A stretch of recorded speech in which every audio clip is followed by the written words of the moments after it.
আপুনি গুৱাহাটীৰ নাম নিশ্চয় শুনিছে, নুশুনিবনো কিয়? গুৱাহাটী হ'ল অসমৰ হৃদপিণ্ড। আপুনি জানেনে গুৱাহাটীৰ নাম পূৰ্বতে কি আছিল বা কামৰূপ নাম কেনেকৈ উৎপত্তি হ'ল? জানো আহক আজি গুৰুত্বপূৰ্ণ শিক্ষামূলক ভিডিঅ'টোৰ মাধ্যমেৰে।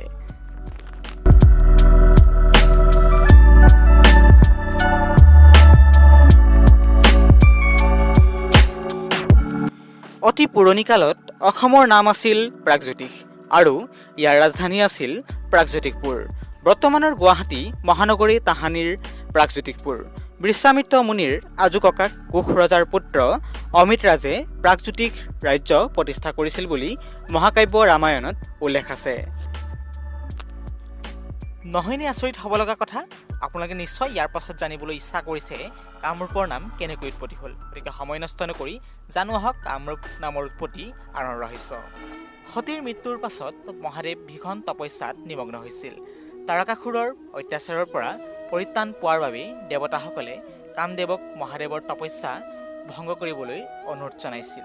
দেৱতাসকলৰ অনুৰোধত কামদেৱে মহাদেৱৰ তপস্যা ভংগ কৰাত মহাদেৱৰ ক্ৰোধাগ্নিত কামদেৱ পুৰি ছাই হৈ পৰিছিল। কামদেৱৰ পত্নী ৰতিদেৱীয়ে কামদেৱক পুনৰ জীৱনদান দিবলৈ মহাদেৱক মিনতি কৰিছিল। ৰতিদেৱীৰ প্ৰাৰ্থনাত সন্তুষ্ট হৈ মহাদেৱে কামদেৱক পুনৰ জীৱনদান দিছিল। ভস্মীবুধ কামদেৱে যি ঠাইত পুনৰ ৰূপ পাইছিল সেই ঠাইখনেই পৰৱৰ্তী সময়ত কামৰূপ নামেৰে জনাজাত হৈ পৰিছিল।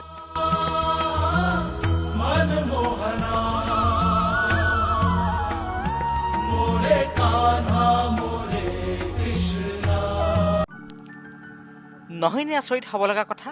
ভিডিঅ'টো যদিহে চাই ভাল পালে গুৱাহাটীৰ বাবে ভিডিঅ'টো লাইক নকৰাকৈ নাথাকিব। আপুনি গুৱাহাটীলৈ আহিছে নাই তলত কমেণ্ট নকৰাকৈ নাথাকিব। যদিহে আপুনি গুৱাহাটীৰ বাসিন্দা তেতিয়াও কমেণ্ট কৰিব।